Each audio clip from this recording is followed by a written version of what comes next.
This is Titus Ragsdale from Hoops Analytics, and you're watching Crooked Hearts.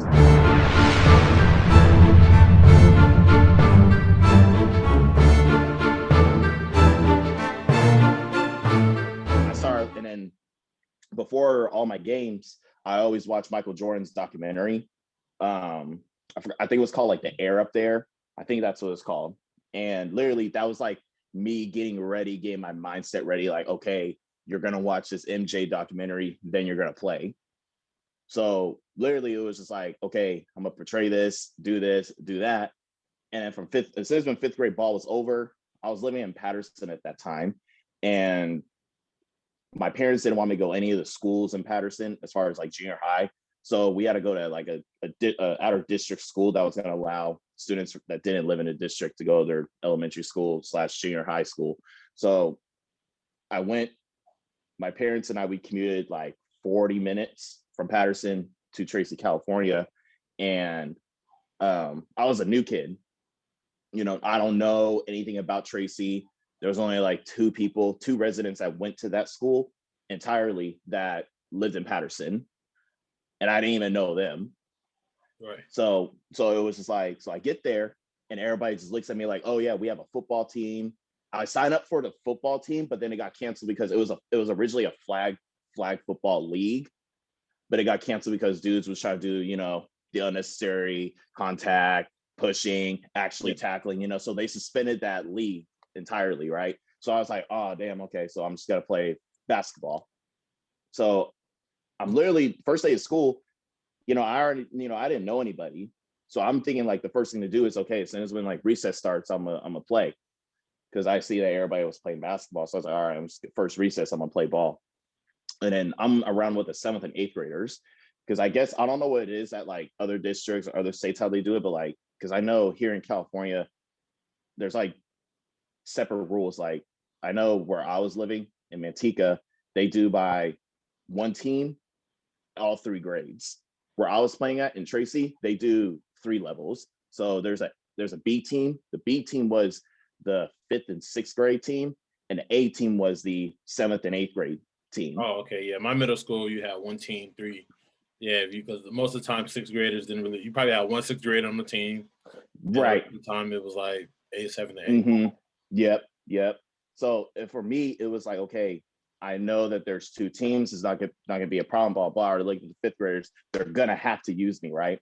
So I'm sitting here thinking like, okay, I'm gonna play ball. I don't know anybody. But then there was like this drift, like, okay, you're tall and you're black. So it's like, and majority whites. It was majority white. Yeah, it was like it was like half and half between white and Hispanic, right? So I'm sitting there like, okay. So I'm sitting there like, oh, okay, they're gonna have to use me. So I looked at the 7th and 8th graders. They had like a few blacks and like some Hispanics and some were white and stuff. But then it was predominantly like dominated by Hispanics and whites. So I was like, okay, I'll be fine. And then after we were just playing ball, like first day of recess, the first day, 3 recess, and the 8th grade coach, he talked to my dad and he was like, hey, so I heard about your son, blah, blah. You want to come try out for the basketball team? And I was like, oh, okay, I will. But then I was still playing recreation football during that time. Because since football wasn't happening at the school I was at, I was going to do recreation in Patterson. So as soon as I was done with recreation football in Patterson, I got right on to play basketball. And actually, like that was like the end of it. My 6th grade year, I was done playing football. Ooh. I was done playing football because one, like the season sucked. The players were horrible. And I'm not gonna dictate it off like just because what happened that one season made me quit football. What made me quit football is because I was trying to be serious with that too, to play tackle, and my mom was not gonna sign that waiver. Right. Okay. Yeah.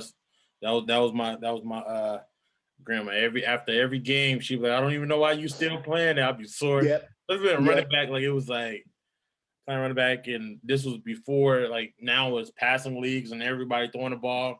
Before then, it was like you ran the ball 40, 50 times a game. Yeah. So it was like I was just sore every Saturday. Yeah. Yep. She was like, I don't even know why you want to keep playing. I was like, that's the only way I'm gonna go to college.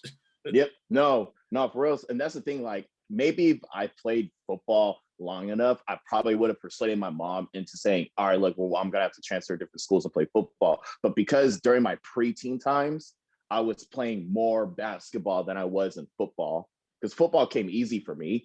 Right. In basketball, it was joyful, I would say, because you're doing like trick stuff, I would say, that normally you don't see in football, I would say, because it's almost like in football, you don't really stand out till you hit a home run, like get a leak out. Yeah, But with basketball, it was so easy to get a basketball, and one was popular back then, so you can easily like just go practice by yourself, like practice your crossovers, go practice your trick layups, trick whatever. Yeah, you can always.